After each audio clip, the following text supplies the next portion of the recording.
In the last video, we finished up defining average velocity as the displacement over the time that it took to execute that displacement. Remember that displacement means change in position, so final position minus initial position, and similarly for the change in time, this would be the final time minus the initial time. Now in many problems, not all, but in many problems, the initial time will be 0, but you don't necessarily want to bet on that. I did feel it important, though, to just spend a quick moment and distinguish that from average speed.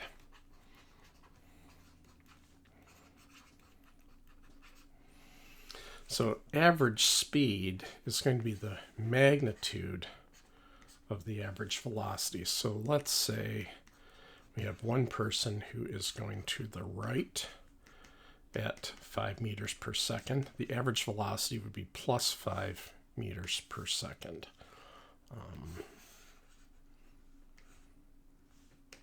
Sorry about that.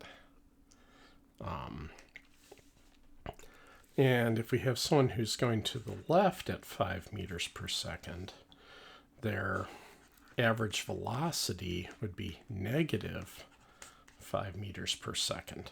But for both of them, the average speed would just be 5 meters per second. So speed is the magnitude of velocity. It just says how fast you're going without regard to direction. Velocity also cares about direction. So in this case, the plus sign means that you're going to the right. And the minus sign means you're going to the left. And again, just a quick reminder, you're free to choose otherwise if it makes sense, but you have to explicitly say that. So where I'd like to go from here is to start to think about how we might, the different ways that we could represent motion.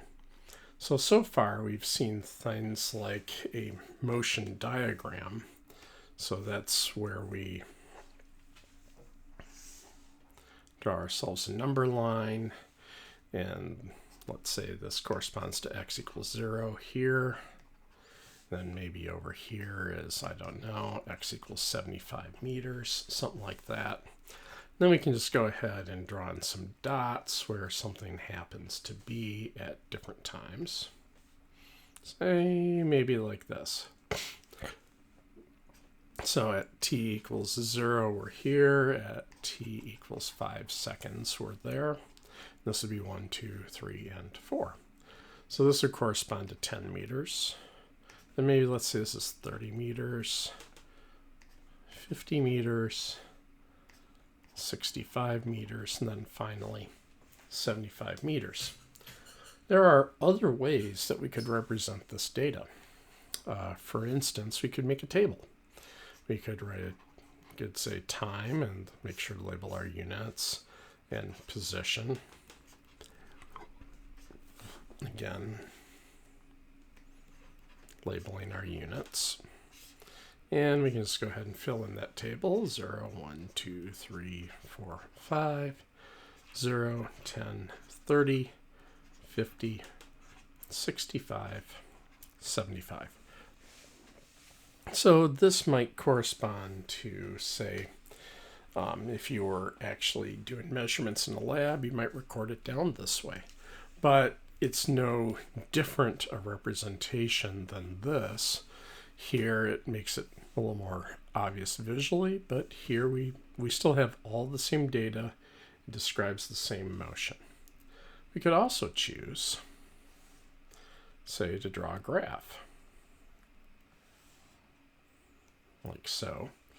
Let's see, all graphs should have titles. So x versus t. So this would be the position in meters, the time in seconds. And we could just draw in some tick marks. Say 25, 50, 75, 0, 1, 2, 3, 4, 5, like that. And so then to fill out the graph, we can just start playing battleships with the data. At time 1, we're at 10. At time 2, we're at 30. At time 3, we're at 50. At time 4, we're at 65. Then finally at time 5, we're at 75. And this would also be a representation of the exact same motion that we had with this motion diagram. The only difference is here, we plot it with the time on the time on the horizontal axis, position on the vertical axis. But when we look at this, we should be able to recreate either this or this in our mind's eye because they are representing the same motion. Okay. So let's take a look at what we might do if the motion, so here we look at this, we can see the motion isn't uniform. Here we're going a little slower, then here we're going quicker, and then here we're going a little slower again. And when we look here, we see the same kind of thing. Here we're sloped a little lower, here we're sloped a little steeper, here we're sloped a little lower again. Maybe the slope corresponds to the speed, and in fact it does. So let's make this maybe a little more concrete with an example like so. So here I'm going to plot position versus time for something. And I'm just going to call out a few important times. Time in seconds, position in meters again. We'll say that 0, 1, and we'll put in a 2, 2, 3, 4, but we'll really be worried about 3.5 right there for my example. And then let's draw in 10, 20, 30, but again, here we're really going to be worried about 15 right there. So now let's say that we have some motion. So at time 0, we start at the origin. And at time 1, we're located at 10 meters, and we travel uniformly over that period. The graph would look something like this. And if we were to figure out the average speed, the average velocity over that interval, we would note that the slope here would be equal to the change in the position over the change in the time between these two endpoints. So this would be x final minus x initial over t final minus t initial. So it'll be 10 meters minus 0 meters over 1 second minus 0 seconds equals 10 meters per second. And we would say that this was the average velocity for time interval number 1. Now let's say over the next 2 seconds you go a lot slow. Sorry about that. Let's say over the next 2 seconds you go a lot slower, and you only travel from x equals 10 to x equals 15 meters over those 2 seconds. Well, we can still play the same game. For segment number 2, we can go ahead and say the average velocity for that interval is, again, the change in position over the change in time. That'll still be x final minus x initial over t final minus t initial, but now that's going to be 15 meters minus 10 meters over 3 seconds minus 2 seconds. This will be 5 meters, over minus 1 second.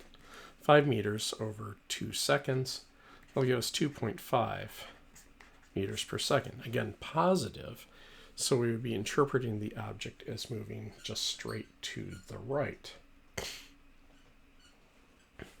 And then finally, let's say in the last half second from t equals 3 to t equals 3.5, we hustle it up from x equals 15 to x equals 30 meters. So there we go, x equals 15 up to x equals 30. So this would be time segment 3. Well, all right then. So for time segment 3, we could play exactly the same game and say that the average velocity over v3 will again be the time rate of change of the position. So it'll be x final minus x initial over t final minus t initial. So this will be 30 meters minus 15 meters. That's my final minus initial. My final time was 3.5 seconds. My initial was 3 seconds. So it'll be 15 meters over half a second is plus 30 meters per second. Now, we could also play this game backwards. If we knew the velocity, the average velocities that we had for the different time segments, we could figure out the position to within a bit of a caveat. And the caveat is this. It might all get shifted. So copy, paste. So for instance here, if all I had were the velocities, my bad there. Oh, sorry about that. Okay, we'll just drop. So if all I had were the velocities, I would have exactly the same velocities if everything was shifted up 10 meters per second. So the slope is the velocity, but since we don't know the initial point we started at, it could be a different shifted curve. So if I'm going from position to velocity, I can always calculate that. Going from velocity to position, I need to know the starting point just so I know where to anchor the curve. Okay.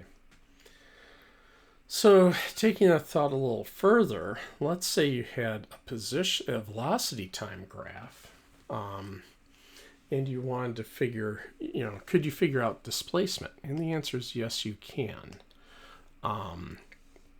So let's say, whoops, my bad. There. So there we go. So let's say this is velocity versus time. And right now we're still only concerned with segments of uniform motion.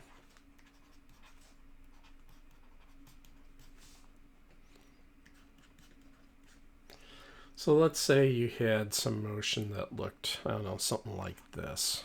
1, 2, 3, 4. So let's say from 0 to 1 second, something was traveling uniformly at 10 meters per second. Then from 1 to, let's say, 4 seconds, it was traveling at some other speed.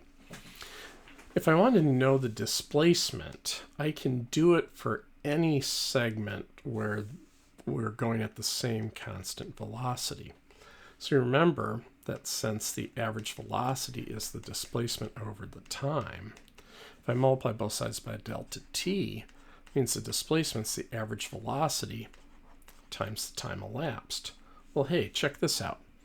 The height here is the average velocity, and the width here is the time elapsed.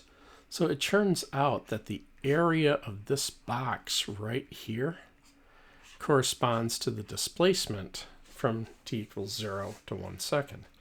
And similar, if I want to know the displacement from 1 to 4, it would be the area of this box right here. So again, in order for me to figure out the position, I would need to know the initial position. But I can figure out the displacement in any interval by extending the box to the time axis and finding the area of the box. One quick caveat on that. Let's say that your velocity was negative. We know that that means you're going to the left, so that means your displacement would have to be to the left. So how do we fix that? Turns out it's like this. Oh, that looks awful. Let's try that again.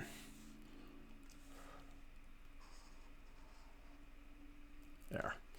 So let's say you were going at -8 meters per second, and we did this for 2 seconds.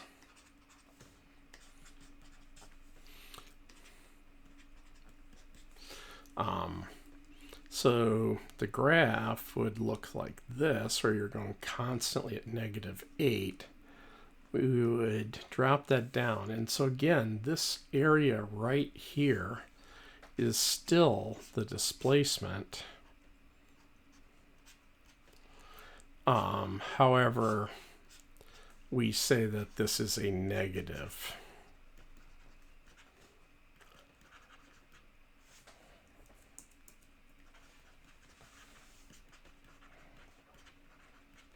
area. So if our curve is below the time axis, we count the area as negative. So you can say the displacement will be equal to the area under the curve. So that'll be -8 meters per second times 2 seconds is -16 meters. And again, we would interpret the minus sign as meaning that we were going to the left.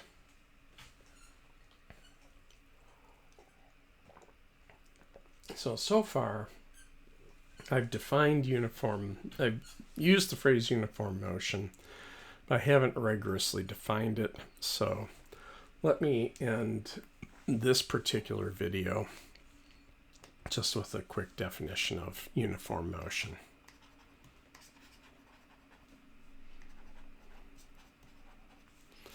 One equivalent way to define it is that successive displacements successive displacements are the same.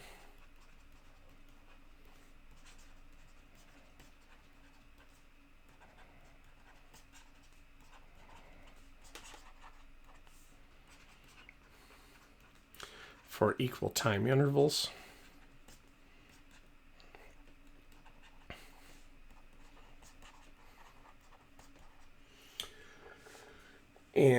Or we could say that the position time graph is a straight line. That doesn't necessarily mean horizontal, just straight.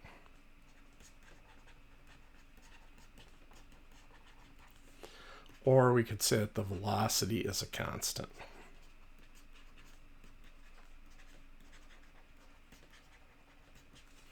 So if I make like an xt graph like so, we could have, say, something like, say something like that would work. Any straight line, it doesn't have to be horizontal. That is what we mean by uniform motion. Alrighty. So in the next video, we'll start to concern ourselves with what if the velocity doesn't stay a constant? What if the motion isn't uniform? So to that end, we'll define instantaneous velocity and then take it from there. So have a good one.